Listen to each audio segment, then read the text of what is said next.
আসসালামু আলাইকুম। আমার মনে মনে অনেক আশা ছিল, ছোট্ট হলেও একটা গরুর শেড বানাবো।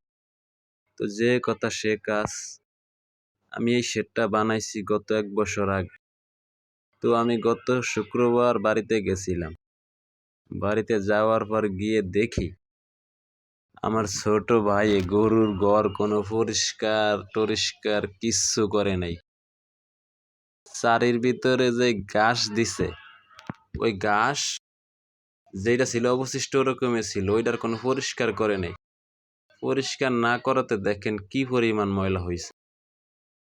এই যে এখান দিয়া গরুর প্রস্রাব জমতে জমতে কি হইছে। তো স্যার এগুলো আমি সুন্দর করে ঝাড়ু দিয়ে দিলাম, পরিষ্কার করতেছি। আমার পরিষ্কার না থাকলে ভালো লাগে না। তো সুন্দর করে পরিষ্কার করার পর ময়লাগুলো নিয়ে ফালাইতেছি। ফালানোর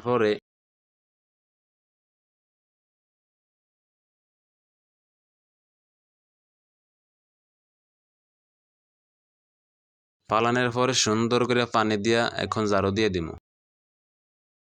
সুন্দর করে পরিষ্কার করিয়া তারপর ধরো আমি এনে চারির ভিতরে আবার বোতল দিয়ে রাখি। বোতলের মুখ খুইলা দিলে বোতলে চারির পানি বাইরে হয়ে যাবে। এই যে পানি বাইরে হইতেছে দেখেন, খুব সুন্দর সিস্টেম করিয়া রাখছি। চারির ভিতরে কোনো পানি জমিয়া থাকবো না। আমার যে সময় প্রয়োজন হবে আমি পানি ছাড়িয়ে দেবো, পানি বাইরে হয়ে যায়। এই সিস্টেমগুলো করছি আমি নিজ থেকেই করছি। এই যে এখন উর্ফ দিয়া কি পরিমাণ যে ময়লা জমছে না দেখলে বোঝানো যায় না। অনেক ময়লা জমছে, দীর্ঘদিন পরিষ্কার করা হয় না তো, এই জন্য চারির ভিতরে কি পরিমাণ ময়লা দেখ। ময়লার কোনো বিকল্প নেই। মোট কথা, ময়লা পরিষ্কার না করতে করতে মনে করেন ময়লার স্তর হয়ে গেছে। স্তর হইয়া এরকম অবস্থা হইছে বলার বাহিরে। ময়লা দেখে তো আমার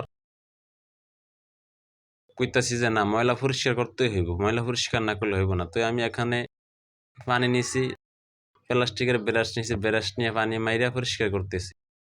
অনেক ময়লা হয়েছে, ময়লার কোনো শেষ নাই। এখন কি বলবো, আমি যেরকম করবো আমার ছোট ভাই তো ওইটা বোঝে না।